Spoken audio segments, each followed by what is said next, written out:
I still think Arnold Palmer was James Bond before Sean Connery as James Bond. I saw Arnie as something completely different than he was an athlete. You don't normally associate an athlete to golf. He was an athlete, and this was back in the 60s. Well, he was an athlete, and he was the coolest athlete the game had ever seen. He was cool. He was absolutely James Bond. You know, I remember playing in the Open Championship eons ago in 1987, and the range is at Muirfield, and the range was just absolutely chock full of people warming up. And so I was down to my last 5 or 10 golf balls, and I feel this, huge presence behind me. And I just kind of take a peek back there, and Arnold Palmer is standing right behind me, waiting for me to finish with his arms crossed.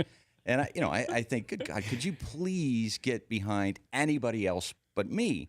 And I hit a couple of golf shots, and I kind of turned around, and it just occurred to me that he had that look on his face, like you would get if you saw a dog trying to walk on its hind legs. I mean, it's not so bad that they can't hardly do it. It's just you're surprised they're doing it at all. And I thought, that's how he was looking at me.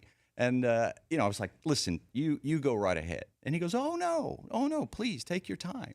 And I was like, do you think he's judging you? Yes, of course you feel like you are. I'm like, you've destroyed the serenity here. I'm going to leave, and you take over.